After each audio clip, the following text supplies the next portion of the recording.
দিন শেষে সেই জনগণের কাছেই যেতে হবে।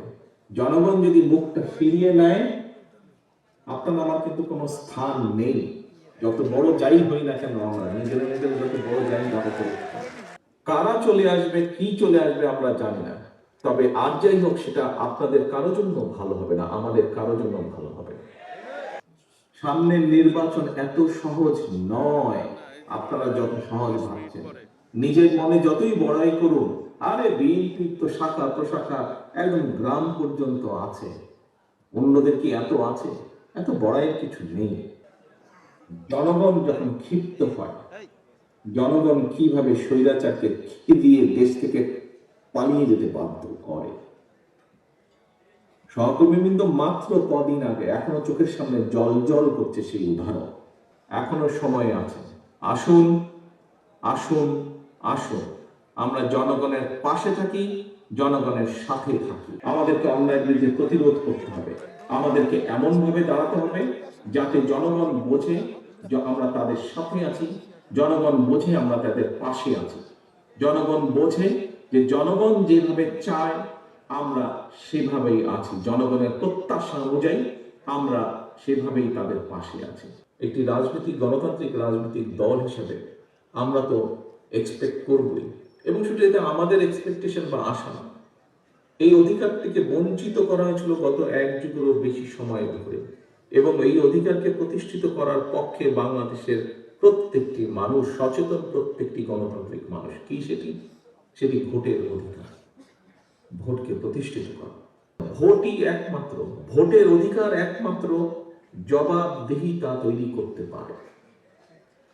জবাবদিহিতা যদি রাষ্ট্রে, সমাজে, সকল জায়গায় যদি আমরা জবাবদিহিতা তৈরি করতে পারি, তাহলেই ধীরে ধীরে আমরা এগোতে সক্ষম হব। ধীরে ধীরে সরকার যদি জনগণকে জবাবদিহিতা করতে বাধ্য থাকে প্রতি কাজের জন্য, তাহলেই একমাত্র আস্তে আস্তে জনগণের দুঃখ দুর্দশা লাঘব করা সম্ভব হবে। জনগণের কথা, জনগণের ইচ্ছা, জনগণের আকাঙ্ক্ষা প্রতিফলিত হবে সরকারের কাজের মাধ্যমে। অনেকেই বলেন যে একটি দেশে স্বাভাবিক সুষ্ঠু নিরপেক্ষ নির্বাচন হলে বাংলাদেশ জাতীয়তাবাদী দলের সর্বোচ্চ সম্ভাবনা আছে সরকার গঠন করার। সহকর্মীবৃন্দ, আমি আপনাদের কাছে একটি প্রশ্ন রাখতে চাই। সেই মোটরসাইকেল আলাদের তাদের নিজ স্বার্থ উদ্ধারের জন্য, বা আমাদের কিছু নেতাকর্মী বিভ্রান্ত হয়ে যদি এমন পরিস্থিতির উদ্ভব হয় যেখানে অন্য কেউ সরকার গঠন করল, তাহলে কি আপনি মনে করেন আপনি খুব ভালো থাকতে পারবেন? আপনি বলতে আমি বাংলাদেশে যদি 1 কোটি বিএনপির নেতাকর্মী থাকে, সবকিছু মিলিয়ে আমি 1 কোটি মানুষকেই বলছি, আপনারা কি ভালো থাকতে পারবেন? কারা চলে আসবে, কি চলে আসবে আমরা জানি না। তবে আজ যাই হোক, সেটা আপনাদের কারো জন্য ভালো হবে না, আমাদের কারো জন্য ভালো হবে।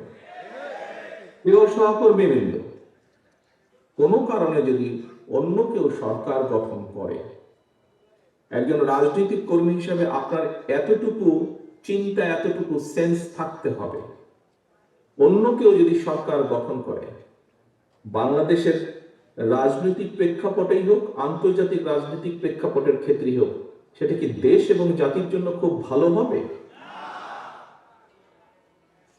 আমি দৃঢ়ভাবে বিশ্বাস করতে চাই যে আপনারা পরবর্তী যে সেকেন্ড নাটা বললেন, আপনারা বুঝে শুনে নাটা বলেছেন। প্রিয় সহকর্মীবৃন্দ, আপনারা যদি বুঝে শুনে নাটা বলে থাকেন, তাহলে আপনারা সঠিক বলেছেন, এবং তাই যদি হয়ে থাকে, দুটো প্রশ্ন করেছি আপনাদের, দুটোতেই আপনারা না বলেছেন। প্রিয় সহকর্মীবৃন্দ, এই নাটি যদি আপনারা বুঝে শুনে এবং সত্যিকার ভাবে না বলে থাকেন, এখনো আমাদের হাতে সময় আছে মানুষের পাশে গিয়ে দাঁড়ানো। এখনো আমাদের সময় আছে, এখনো আমাদের কাছে সময় আছে মানুষ যেভাবে চায় সেভাবে চলার জন্য। দিন শেষে কিন্তু রাজনৈতিক দল হিসেবে, রাজনৈতিক কর্মী হিসেবে যাই হোক, দিন শেষে কিন্তু আপনাকে ওই লোকটার কাছে, ওই মানুষটার কাছে, ওই ভোটারটার কাছে আপনাকে যেতে হবে। প্রিয় সহকর্মীবৃন্দ, আমাদের সামনে উদাহরণ আছে, একদম কটকটা, একদম পরিষ্কার উদাহরণ আছে। জনগণ যখন ক্ষিপ্ত হয়, জনগণ কিভাবে স্বৈরাচারকে খেদিয়ে দেশ থেকে পালিয়ে যেতে বাধ্য করে। সহকর্মীবৃন্দ, মাত্র কদিন আগে এখনো চোখের সামনে জল জল করছে সেই উদাহরণ। কাজেই দিন শেষে কিন্তু সেই জনগণ, দিন শেষে সেই জনগণ, আমরা সকলে সেই জনগণের সমর্থন পাওয়ার চেষ্টা করছি। কাজেই সমর্থন যদি পেতেই হয়, কেন আমরা সত্যিকার ভালোভাবে সেই সমর্থন নেওয়ার চেষ্টা করব না? কেন আপনি অন্যায়ের বিরুদ্ধে চোখ বন্ধ করে রাখবেন? প্রিয় সহকর্মীবৃন্দ, দিন শেষে সেই জনগণের কাছেই যেতে হবে। জনগণ যদি মুখটা ফিরিয়ে নেয়, আপনার আমার কিন্তু কোনো স্থান নেই। যত বড় যাই হই না কেন, আমরা নিজেরা যত বড় যাই না কেন, সামনের নির্বাচন এত সহজ নয় আপনারা যত সহজ ভাবছেন। নিজের মনে যতই বড়াই করুন, আরে বিএনপির তো শাখা প্রশাখা একদম গ্রাম পর্যন্ত আছে, অন্যদের কি এত আছে? এত বড়াইয়ের কিছু নেই। থাকতে পারে আপনার শাখা প্রশাখা, প্রিয় সহকর্মীবৃন্দ, আমাদের নেতা কর্মীরা তৈরি করেছে সেই শাখা প্রশাখা, গ্রাম পর্যন্ত দলকে নিয়ে গেছে, ওয়ার্ডে ওয়ার্ডে দলকে নিয়ে গেছে।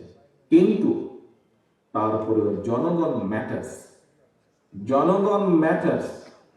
সেই জনগণই হচ্ছে আমাদের শক্তি, জনগণই হচ্ছে আমাদের সমর্থন, জনগণই হচ্ছে শক্তি।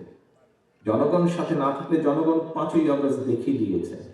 কাজে আমরা যদি ভুল করি, জনগণ আবার কোনো একটা কিছু দেখিয়ে দিবে, তখন কিন্তু পস্তাতে হবে, তখন কিন্তু হাতের পেশ করতে হবে। সহকর্মীবৃন্দ, এখনো সময় আছে। আসুন আসুন আসুন, আমরা জনগণের পাশে থাকি, জনগণের সাথে থাকি। যারা এমন কিছু করবে যা আপনাকে আমাকে ক্ষতিগ্রস্ত করবে, যা আমার দলকে ক্ষতিগ্রস্ত করবে, যা আমাদের দল ক্ষতিগ্রস্ত হবে, আমরা তার বিরুদ্ধে প্রতিবাদ গড়ে তুলব, তার বিরুদ্ধে প্রতিরোধ গড়ে তুলব। আজকে শহীদ জিয়ার 89তম জন্মবার্ষিকীতে যদি শহীদ জিয়াকে সত্যিকার ভাবে আমাদের স্মরণ করতে হয়, যদি শহীদ জিয়াকে সত্যিকার ভাবে সম্মান জানাতে হয়, আজকে দেশনেত্রী খালেদা জিয়া, ওনার জন্য আমরা দোয়া করছি সুস্থতার জন্য, কিন্তু দেশনেত্রী সবচাইতে খুশি হবে, দোয়া তো আছে, কিন্তু উনি যখন দেখবেন যে জনগণ সমর্থন দিয়েছে বিএনপির প্রতি, আমি তো মনে করি সবচাইতে বেশি খুশি উনি সেদিন হবে। এবং দেশনেত্রী খালেদা জিয়ার সৈনিক হিসাবে আপনাদের উপরে সে দায়িত্ব বর্তান। সহকর্মীবৃন্দ, আমরা কে ছোট নেতা, কে গ্রামের নেতা, কে ইউনিয়নের নেতা, কে বড় নেতা, কে বিভাগীয় নেতা, কে কেন্দ্রের নেতা, বিষয় এটি নয়। বিষয় একটি, আমাদের ঐক্যবদ্ধ থাকতে হবে, আমাদেরকে অন্যায়ের বিরুদ্ধে থাকতে হবে, আমাদেরকে অন্যায়ের বিরুদ্ধে প্রতিরোধ করতে হবে, আমাদেরকে এমন ভাবে দাঁড়াতে হবে যাতে জনগণ বোঝে যে আমরা তাদের সাথে আছি, জনগণ বোঝে আমরা তাদের পাশে আছি, জনগণ বোঝে যে জনগণ যেভাবে চায় আমরা সেভাবেই আছি, জনগণের প্রত্যাশা অনুযায়ী আমরা সেভাবেই তাদের পাশে আছি।